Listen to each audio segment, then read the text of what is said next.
Excellency, the Governor of Edo State, Godwin Obaseki, for his presentation on building Edo State into an industrial, commercial, and investment hub. A round of applause, please. Louder, please. Thank you. Beautiful Edo, glorious Edo, you're the heartbeat of Nigeria. Beautiful Edo, glorious Edo, stars are singing over you. Your Excellency, my brother, Noah Namadi, Governor, Jigawa State, our very own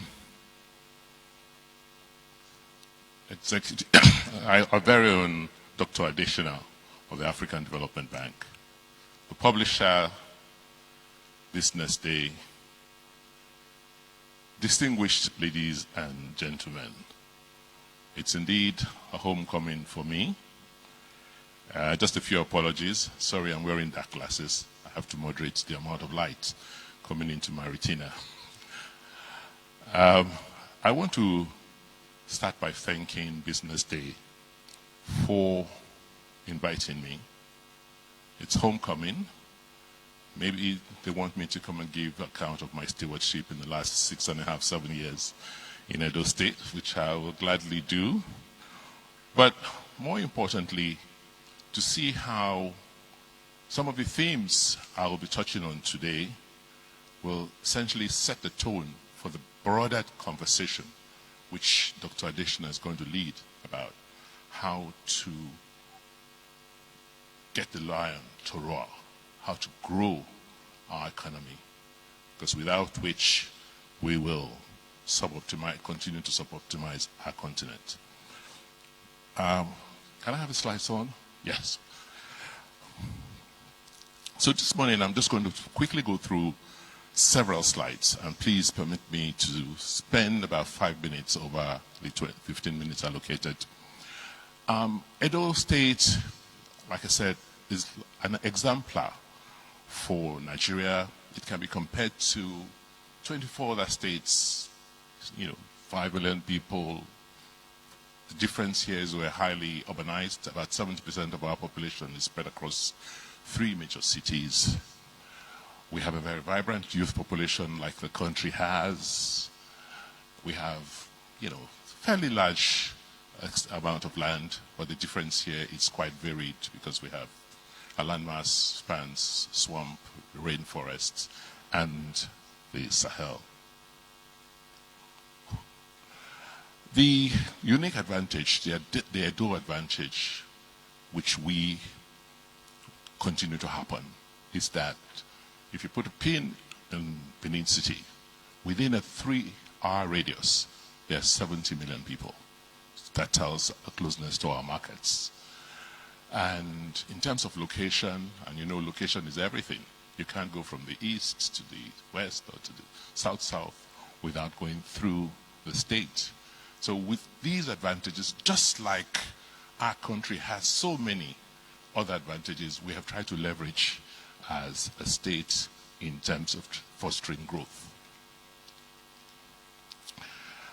For us, what we've tried to do is just lay our whole policy on investment growth and industrialization on a few key pillars. First, ensuring that we focus on the engine of government, the bureaucracy. Because if government does not work, the economy will not work. We've tried to focus on developing talent, because it's all about people. That's why we're government. The economy is not going to run on its own. People have to drive the economy. We've looked at policies that support business. We've also looked at providing infrastructure, core infrastructure. And our emphasis, as I'll show in a few slides, have been on digital infrastructure. And I'll say last but not the least, is creating an environment of law, order, and security. So what have we done in the last 6, 7 years? We've essentially tried to rebuild our bureaucracy. We've re-engineered our civil service. Those pictures there are just pictures of some of our offices. Our offices compare with any corporate offices. The offices our civil servants work out of compare with any corporate offices any of you work out of in Lagos. But what's been unique is we've tried to use technology for governance. I made a promise that I'll be the last governor in Edo State that will work with paper files. So we're moving the whole platform digital.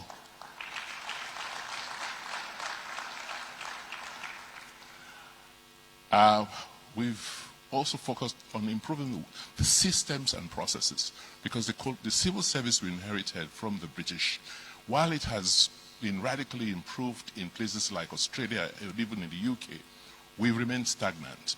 So what we've tried to do is to just look at our processes end to end and see how first you can, to refresh them, but also to digitize them. So for then people, we focused on training, and also kept our eyes on how we recruit, to try and depoliticize recruitment.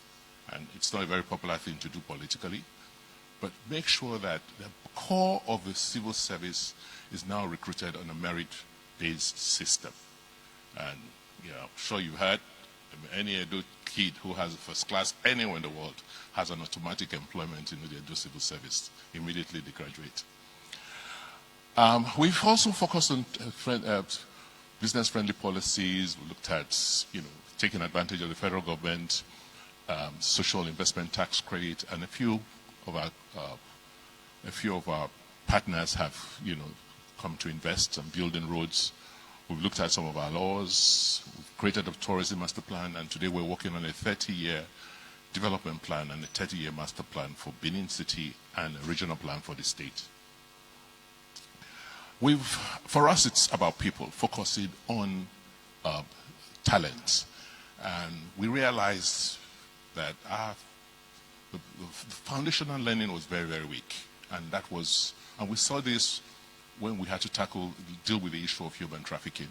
So our emphasis over the last 6 years has been to strengthen foundational learning, because without that, you cannot build anything else in terms of developing talent.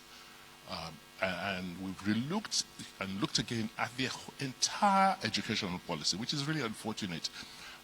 Maybe it's just an opportunity to let you know that the biggest challenge we have in Nigeria today is a dysfunctional educational system.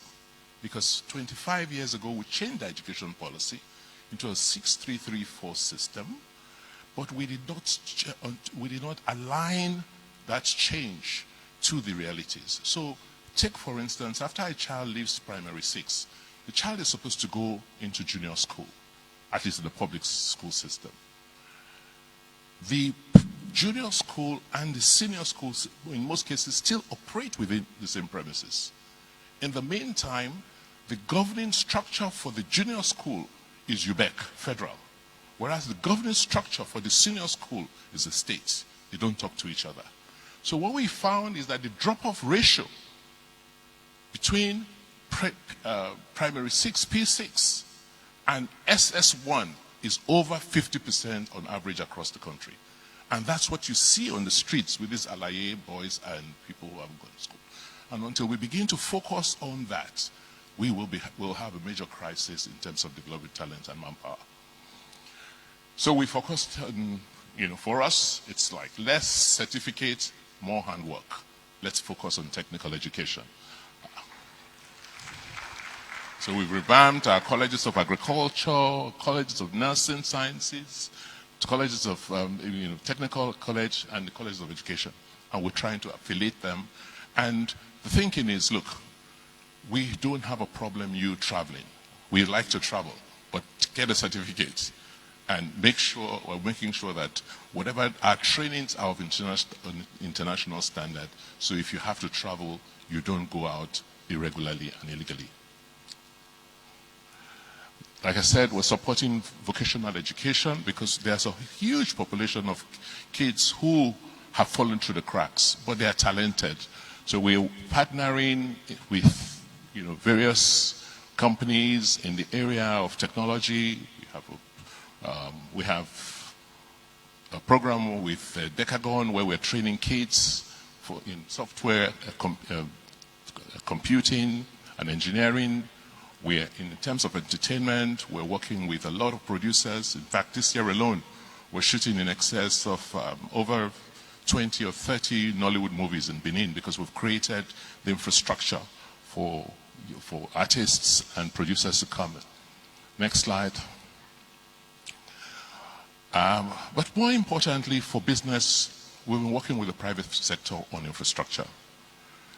As you all recall, about 8-9 years ago, we worked with a group of investors to build the Azura 450 megawatt plant, which was next door to an existing NIPP plant, which has a capacity of 150 megawatts. And from that experience, we were able to reach out to other investors because those two power plants don't supply power into the state, they supply power into the grid. But from the experience garnered, we then worked with another investor, and today we have a 95 megawatt plant, power generating facility, 30 kilometers from the city center, from one of the NNPC oil fields that's supplying about generating 95 megawatts. And that experience and push has made us one of the frontier states in electricity reform in Nigeria. So today, Edo State has its own electricity regulatory agency where we can now license people who want to generate, distribute electricity into our state. We're also very, very gung-ho on technology. We are working with companies like Main One and now IHS have swapped right of way for fiber optic connections. And today, I believe Edo is the most connected state digitally in Nigeria. We have,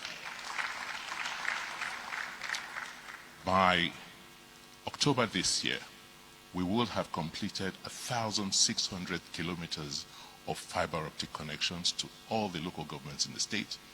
And by Q1 next year, we expect to construct another 300 kilometers linking almost all our secondary schools and our primary healthcare centers.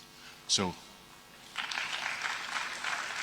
I'm so glad that the managing director of MTN is here because I'd been thinking, how do I reach out to him? Because I need him to give me bandwidth.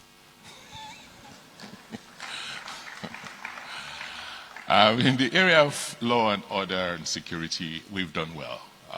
The state we met is no longer the state it is.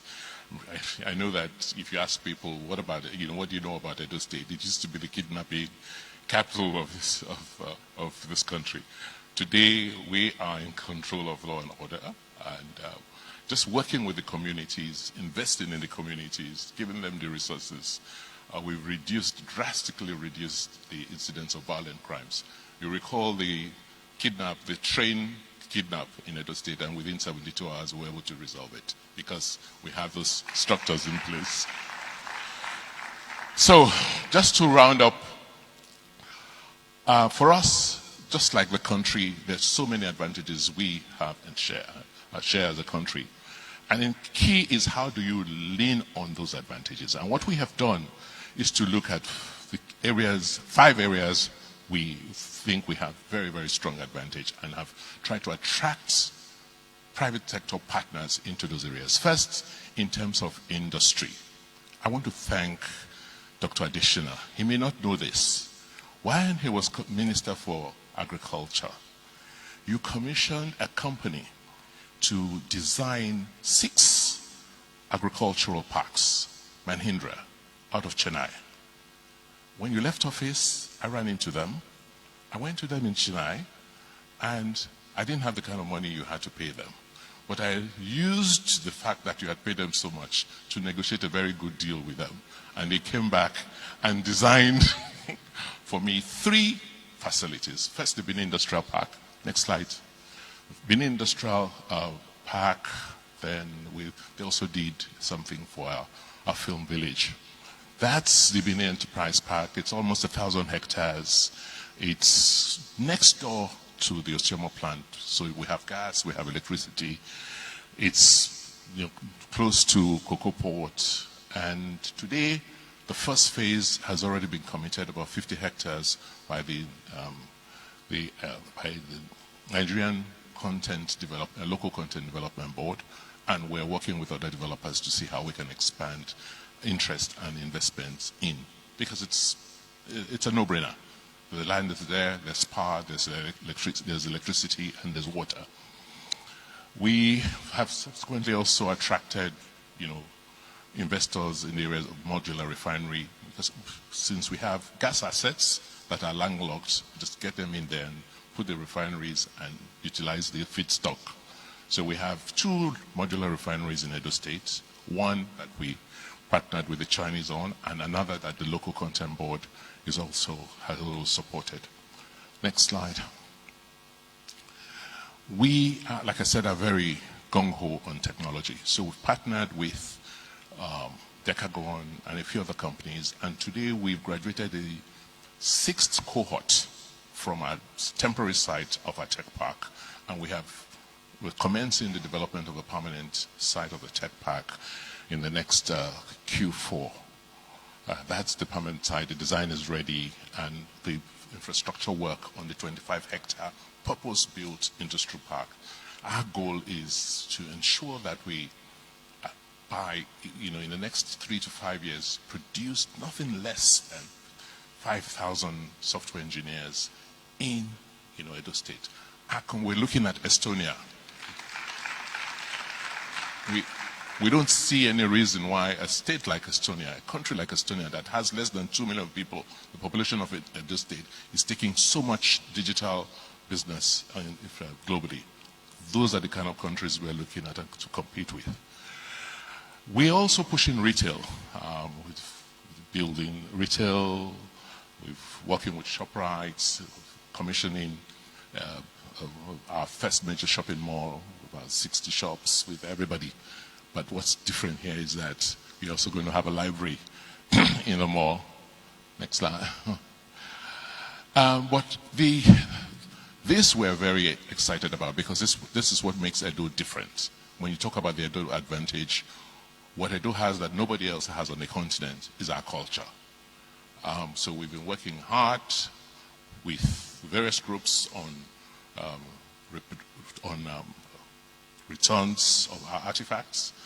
But beyond the returns, we're saying, let us, when you come to our state, then you must see our culture. So we're redesigning the city center into a cultural district, about 10 hectares within the city center, that's housing museums. We have the National Museum. We have the Museum of West African Arts, which the designs are ready. We also are talking about the Royal Museum. And work has started on the cultural district, which we expect to be ready by the first quarter next year. In fact, the pavilion, the storage facilities for the artifacts that have been returned, is currently being built, and we expect that's it. And these will store, most of the works that are coming. But more importantly, for the first time in 60 years, there's massive archaeological works currently going on in the city now to just for more finds, and we expect that we'll be able to store them. We have the storage facilities for them. Lastly, our goal has been to de-risk agriculture. For us as a government, our business is not business, not doing business. It's not to compete with the private sector. It's to support the private sector. And so the way we've approached it is to help with land acquisition. And beyond helping you acquire land, we actually engage the communities using our political networks to make sure that you're able to have access to the land that's been allocated. And then support manpower training. We're building a College of Agriculture in which our agricultural partners are members of the governing council of that school, so that they can help us define the programs they require, the quality and type of manpower for their use. Our priority crops are oil palm. We have the largest oil palm program, or one of the big urban program on the continent. So we've allocated 62,000 hectares and to about 7 companies. They are currently cultivating, and we are going to go through another lot this year for another 60,000 hectares. So just talking to the Indonesian ambassador here, I said, well, we've been to them to talk with them and to see how we can collaborate in terms of manpower development. Next slide. Yes, this is a very interesting project with another partner. It's going to be ready by Q4, and it's an industrial scale ethanol plant out of cassava. We gave the allocation for land for cassava cultivation, which is already done, and also the land for the construction of a 400 metric ton per day cassava plant in Ulubu. That's ready, and it's something we're very, very happy and proud of. Key, yes, I told Dr. Additional that we are the second largest market for second-hand vehicles in Nigeria during the last presentation, and it says, oh, wow. Then our carbon footprint, we will have to do something about our carbon footprint. We already are doing something about our carbon footprint. We see forestry as a major resource. We unfortunately suffered massive deforestation, but we are working with a lot of agencies to see how we can get capital into reforestation. I want to launch one of the most aggressive reforestation programs on the continent. We are starting with about 10,000 hectares this year, and I'm hoping that we should be able to recover another 200,000 hectares of forests in the next 5 years. And then lastly, you must have all seen in the news this week that after almost 70 years of talking about rebuilding our ports, don't forget, in the 14th century we had a port. The Portuguese came to Edo State to trade with us, and there was a port. They landed somewhere, they were able to evacuate it somewhere. But somehow we lost it. And for the last 70 years we've been thinking, how do we rebuild the ports, using the Bight of Benin and the Benin River. And we finally were able to, after 5 years of work, get a preferred bidder to come in to work with us. That's Moto NGL Africa, to work with us to build the Benin River port, which will be one of the closest ports to the belly of Nigeria, to the middle of Nigeria. Designs have been done, and we expect that we should commence construction before Q1 next year. We are, like I said, a hub, so there's a lot of traffic, particularly trailer traffic that goes across our state, and we're investing in trailer transit parks. We currently have 2 investors working on, and we expect that once they've done these as samples, we're holding companies like Dangote and Boa, who have production facilities in the state. We're getting them to commit to ensure that we have the logistics facilities to handle their transactions. So, thank you. I have a whole list of partners who've been working with us over the last 6 years. I believe that some of you are here, and the list just goes on, and if your name is not here, then please, you're missing out, and this is an opportunity to come on board. Thank you.